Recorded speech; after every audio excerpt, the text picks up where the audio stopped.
Photo का मतलब होता है लाइट, सिंथेसिस का मतलब होता है हमारा फॉर्मेशन होना। तो फोटो का मतलब क्या होता है? लाइट।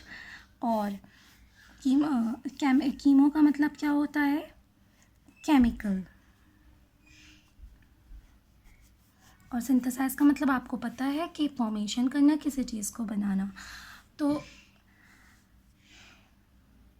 फोटोसिंथेसिस पढ़ते हैं।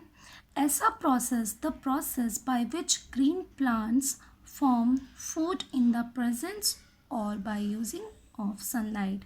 यानी कि ऐसा प्रोसेस जिस प्रोसेस में ग्रीन प्लांट्स अपना फूड बनाते हैं, किसकी प्रेजेंस में या किसका इस्तेमाल करके? That is sunlight. तो इम्पॉर्टेंट है ये कि फोटोसिंथेसिस का मतलब क्या होता है? ग्रीन प्लांट्स अपना फूड बनाते हैं प्रेजेंस में सनलाइट की। तो ये हमारा प्रोसेस फोटोसिंथेसिस कहलाता है ये, ठीक है। कीमोसिंथेसिस क्या होता है? ये आपके सिलेबस से अलग है, लेकिन आपको नॉलेज होनी चाहिए ज़रूर कि फ़ोटोसिंथेसिस और कीमोसिंथेसिस होता क्या है। तो कीमोसिंथेसिस यानी कि केमिकल से अपना फूड सिंथेसाइज करना। जैसे दोज ऑर्गेनिज्म, एग्जाम्पल के तौर पर, दोज ऑर्गेनिज्म और green sulphur bacteria that drive their food from sulphur containing food. तो किसी भी फूड में सल्फ़र होता है, तो उस सल्फ़र को ये ग्रीन सल्फ़र बैक्टीरिया ईट करता है। उसके बाद क्या होता है? इसी से ही, इस केमिकल से ही, सल्फ़र से ही ये अपना फूड ड्राइव कर लेता है, ठीक है, जिसकी इसको ज़रूरत होती है।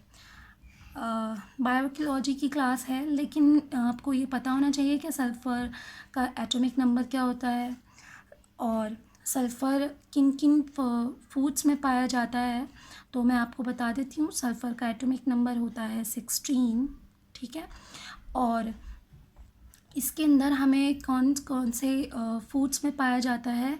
वो जितने भी ज़्यादातर हमारे ग्रीन वेजिटेबल्स होती हैं, वाटरमेलन होता है, इन सब में हमारा सल्फ़र पाया जाता है, ठीक है।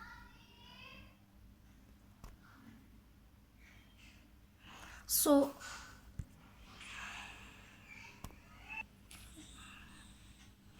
स्टूडेंट, हम ऑटोट्रॉपिक मोड ऑफ न्यूट्रिशन को अब डिटेल में समझेंगे ताकि आपको अच्छे से समझ में आ जाए। तो ऑटोट्रॉपिक मोड ऑफ न्यूट्रिशन को डिटेल में समझने के लिए इसकी डेफिनेशन आपको पता होनी चाहिए, ठीक है।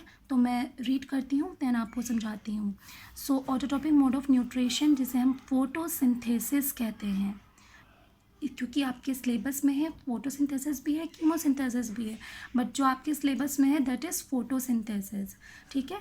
तो हम ऑटोट्रॉपिक मोड ऑफ न्यूट्रिशन दो टाइप के होते हैं, फोटोसिंथेसिस, कीमोसिंथेसिस। फोटोसिंथेसिस को यहाँ पढ़ेंगे। तो the process in which green plants convert simple inorganic chemical substance like H2O, water, carbon dioxide into simple organic food substance that is glucose in the presence of sunlight and chlorophyll is called photosynthesis। तो इसका मतलब क्या है? जो ऐसा process, जिस process में green plants जो सिंपल इनऑर्गेनिक, यहाँ पे जो वर्ड लिखा है inorganic, green plants in organic chemical substance को, जैसे कौन कौन से इनऑर्गेनिक हो गए आपको पता होना चाहिए। इनऑर्गेनिक और इनऑर्गेनिक में क्या डिफरेंस होता है? तो इनऑर्गेनिक केमिकल सब्सटेंस वो होते हैं जैसे हमारा वाटर, जैसे कार्बन डाइऑक्साइड, ठीक है। और किस में कन्वर्ट कर देते हैं? ये कॉम्प्लेक्स ऑर्गेनिक फूड सब्सटेंस में। वो क्या होते हैं हमारे पास? वो हमें ग्लूकोज मिलता है ग्रीन प्लांट से,